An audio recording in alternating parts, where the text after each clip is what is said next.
اللہ کو اس پہ اتنا رحم آئے گا، اللہ کہیں گے جاؤ اس کو اس ناموں کے صدقے جنت میں بھیج دو، اس کو ان ناموں کے صدقے جنت میں بھیج دو۔ لا ابالی، مجھے کسی کی فکر نہیں، لوگ کیا کہیں گے، بھائی پھر نمازیں ہی نہ پڑھو، بھائی پھر نیک کام ہی نہ کرو۔ اللہ کو پرواہ نہیں کسی کی بھی، اللہ کسی کی اتنی سی ادا سے بھی اسے بخش کے ڈال سکتا ہے۔ پھر کہا گیا کہ ایک بندے کو قیامت کے دن جہنم کی طرف لے جایا جا رہا ہوگا، یہ دوسرا واقعہ ہے۔ اللہ کے نبی صلی اللہ علیہ وسلم کہنے لگے، حدیث کا مفہوم ہے کہ ایک شخص کو جہنم کی طرف لے جایا جا رہا ہوگا،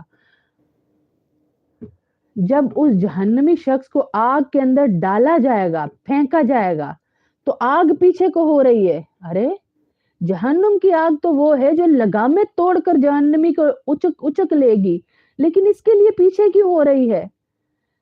کیونکہ اللہ کہے گا یہ میرا وہ بندہ ہے جو گناہوں پہ ندامت کیا کرتا تھا، یا اللہ معاف کر دے، ہو گئے گناہ۔ ایک تو ہے گناہوں پہ شیر ہو کے بیٹھ جانا، میں نے کوئی گناہ تھوڑی کیا ہے، ایک ہے یا اللہ اختیار نہیں تھا، ہو گئے، معاف کر دے۔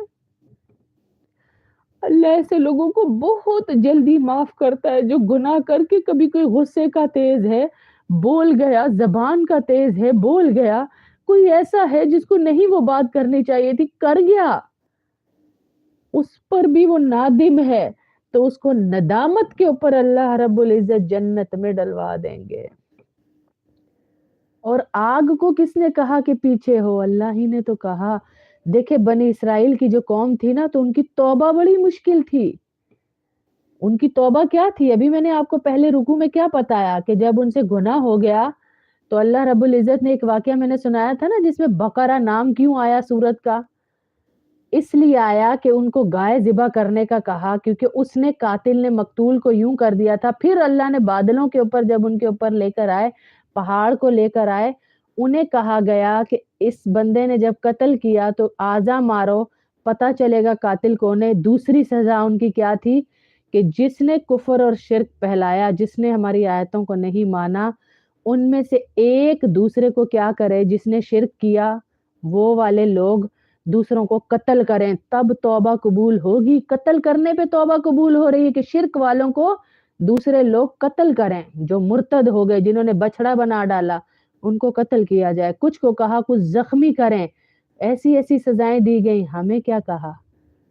ارے ہمیں یہ بھی نہیں کہا کہ ہاتھ اٹھاؤ، ہمیں کہا صرف ندامت ہی لے آؤ اپنے اندر۔ اللہ اکبر، اللہ اکبر، صرف ندامت ہی لے آؤ اپنے اندر، صرف ندامت، اس پر بھی اللہ تمہیں بخش دے گا۔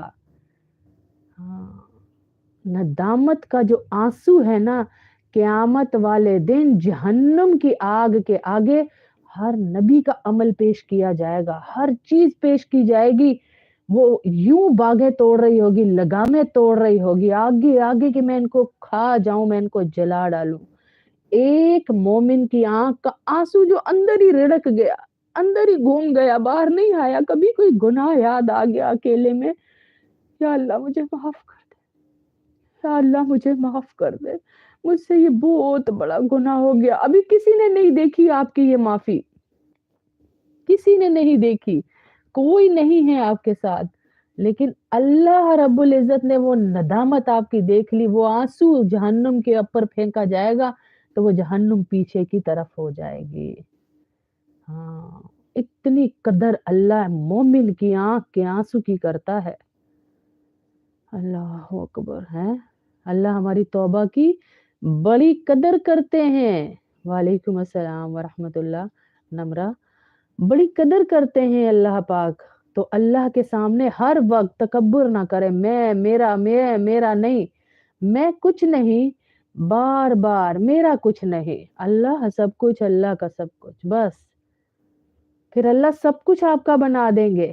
ہاں، کیونکہ اللہ حدیث قدسی میں کہتے ہیں، اے میرے بندے، ایک تیری چاہت ہے، ایک میری چاہت ہے، اگر تو کر دے گا وہ جو میری چاہت ہے تو میں کروں گا وہ جو تیری چاہت ہے۔